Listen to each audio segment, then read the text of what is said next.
السلام علیکم ورحمۃ اللہ وبرکاتہ۔ شائقین عربی کو خوش آمدید۔ دورہ صرف و نحو کی آج 9ویں کلاس ہے۔ آج کے سبق میں ہم ابواب ثلاثی مزید بھی پڑھیں گے۔ لیکچر نمبر 8 میں ان مشہور ابواب کا میں نے تذکرہ کر دیا جو قرآن مجید میں اور احادیث میں کثرت سے استعمال ہوتے ہیں۔ بعض ساتھیوں کی طرف سے سوال آیا کہ آپ رباعی مجرد اور رباعی مزید بھی، خماسی مجرد اور خماسی مزید بھی پڑھا دیں، وہ بھی انشاءاللہ اپنے موقع پہ پڑھائے جائیں گے۔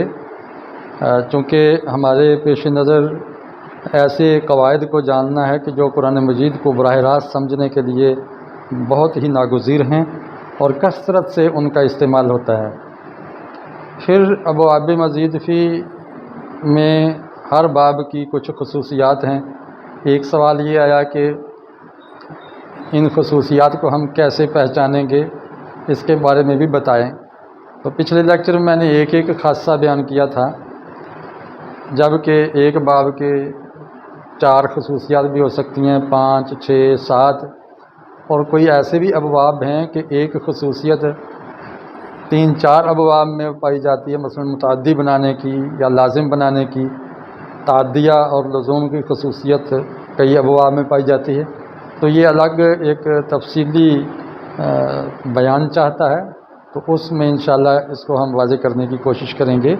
لیکن ہم فی الحال موٹا موٹا جستہ جستہ ایک گونا قرآن کو سمجھنے کی حد تک، عام ایک قاری جو سمجھنا چاہتا ہے اس حد تک ہم گرامر کو اس دورہ صرف میں لے رہے ہیں، یا پھر وہ مبتدی طلبہ جو ابھی درس نظامی کے پہلے درجوں میں ہیں ان کے یہ کام آنے والی ہیں، جن کی ابھی بنیادیں رکھی جا رہی ہیں۔ تو اس لیے کبھی کبھار پیش آنے والی چیزوں کے پیچھے نہیں پڑیں گے، یہ ہمارا ایک عام ایکسیپشنز ہر علم میں ہوتی ہیں۔ مستثنیات، تو مستثنیات کی بجائے جو ثابت چیزیں ہیں اور زیادہ مشترک ہیں، ہم پہلے اس کو لیں، اختلافات کو ہم بعد میں دیکھتے رہیں گے انشاءاللہ۔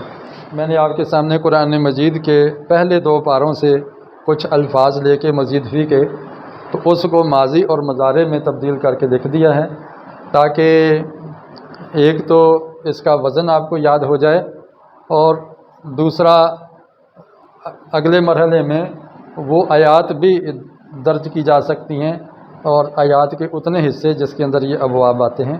لیکن اس کی میرا خیال اتنی ضرورت نہیں ہے، وہ صرف ثلاثی مجرد میں ضرورت تھی، کیونکہ وہ ایک ہی طرح کے ہوتے ہیں ابواب، صرف عین کلمہ کے اعراب کا یا حرکات کا مسئلہ ہوتا ہے جس میں اشتباہ ہو جاتا ہے۔ اس کے اندر آپ دیکھیں کہ ہر ایک کی اپنی اپنی الگ شناخت ہے، حروف، زائد حروف کی تعداد کے حوالے سے بھی، اور اس حرف کے آگے اور پیچھے آنے کے حوالے سے بھی۔ اس لیے ہمیں ان آیات اور اقتباسات کو یاد کرنے کی ضرورت نہیں ہے، بس آپ یہ سمجھ لیں کہ حروف اصلی کیا ہیں اور حروف زائد کیا ہیں۔ پچھلے لیکچر میں نے بتایا تھا کہ کچھ باب ایسے ہیں جن کے اندر ایک ہی حرف زائد آتا ہے، جیسے یہ پہلے 3 باب ہیں، افعل یفعل افعال، فاعل یفعل مفاعل، فعل یفعل تفعیل۔ اس کے اندر آپ دیکھیں کہ فا کلمہ سے پہلے الف، یہاں فا کلمہ کے بعد الف، اور یہاں عین کلمہ پر شد آ گیا، عین کلمہ کا تکرار یعنی شد کا اضافہ ہوا ہے۔ یہ جو باقی 5 باب ہیں اس میں 2 حرف کا اضافہ ہوا ہے۔ اس میں دیکھیں 2 حرف آئے ہیں، فا کلمہ سے پہلے تا اور عین کلمہ تک کا تکرار آ گیا ہے۔ یہاں فا کلمہ سے پہلے تا اور فا کلمہ کے بعد الف آیا ہے، یہاں پر فا کلمہ سے پہلے الف، فا کلمہ کے بعد تا آیا ہے۔ اسی طرح یہاں آپ دیکھیں کہ فا کلمہ سے پہلے الف اور نون 2 حرف آ گئے ہیں، یہاں فا کلمہ سے پہلے 3 حرف آ گئے ہیں، الف سین تا۔ اس طرح کر کے یہ جو مشہور 8 باب ہیں، اس میں آپ دیکھ رہے ہیں کہ کسی میں 1 حرف کا اضافہ ہے، کسی میں 2 حرفوں کا اضافہ ہے، کسی میں 3 حرفوں کا اضافہ ہے، اور 3 حرفوں کے اضافے جس میں وہ صرف ایک ہی باب ہوتا ہے وہ ہے استفعال، استغفار جس کا مصدر آتا ہے۔ اب دوسرے مرحلے میں آپ دیکھیں جن ابواب کے شروع میں الف کا اضافہ ہے، جب اس کا مضارع آتا ہے تو وہ الف حذف ہو جاتا ہے، انذر ینذر۔ یہاں دیکھیں کہ علامت مضارع کے بعد یہاں الف نظر نہیں آتا، ماضی کے اندر نظر آ رہا ہے۔ اس طرح یہاں دیکھیں آپ ان فجر